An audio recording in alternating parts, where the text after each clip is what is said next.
प्रणाम। स्वागत करती हूँ दोस्तों पूजा पांडे 280 के चैनल पे। आप सभी के बीच में एक पचरा गीत लेकर आए हैं। आप लोग सुनिएगा, आनंद लीजिएगा, अपना ढेर सारा प्यारा आशीर्वाद दीजिएगा हमारे चैनल को। आइए सुनते हैं पचरा गीत। कवन फूलवा फूलई मैया सजावा सबेरवा हो, कवन फूलवाना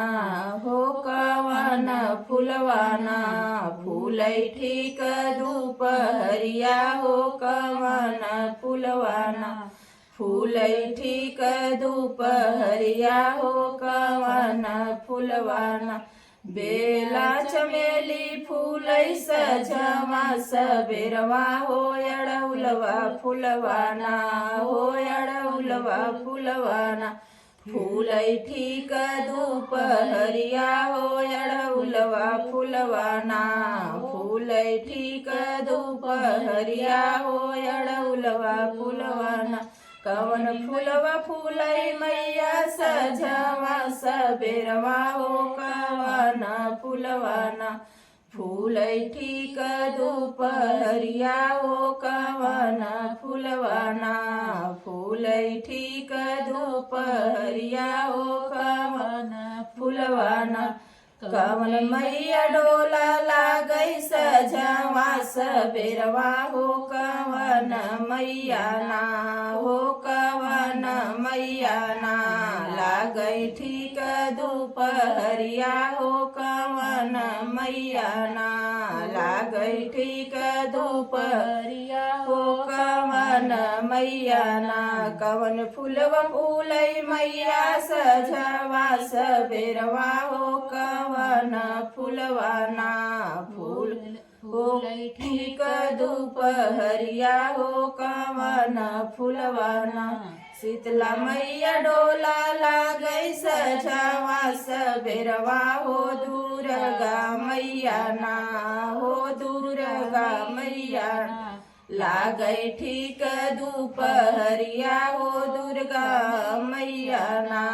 लागई ठीक दोपहरिया हो, कवन मैया ना कवन मैया फूलई मैया सजावा सबेरवा हो, कवन मैया ना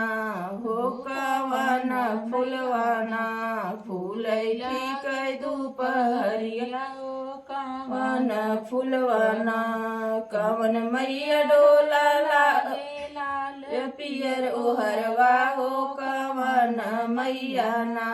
हो, कवन मैया ना लागई मखमल ओहरवा हो, कवन मैया ना लागई मखमल ओहरवा हो, कवन मैया ना शीतला मैया डोला लागई लाल पियर ओहरवा हो, दुर्गा मैया ना हो, दुर्गा मैया ना लागई मखमल ओहरवा हो, दुर्गा मैया ना लागई मखमल ओहरवा हो, दुर्गा मैया ना कवन फूलवा फूलई मैया सजवा सबेरवा हो, कवन फूलवाना फूलई ठीक दोपहरिया हो, कवन फूलवाना कवन मैया खाए लगी हो मिया गिरिया हो, कवन मैया ना हो, कवन मैया ना आई हलुआ उड़ी हो, कवन मैया ना आई हलुआ उड़ी हो, कवन मैया ना शीतला मैया खाए मैया हो मिया गिरिया हो, कवन दुर्गा मैया ना हो कि दुर्गा मैया ना खाए हलुआ और पुड़िया हो, दुर्गा मैया ना खाए हलुआ और पुड़िया हो, दुर्गा मैया ना कवन फूलवा फूलई मैया सजवा सबेरवा हो, कवन फूलवाना हो, कवन फूलवाना फूलई ठीक दोपहरिया हो, कवन फूलवाना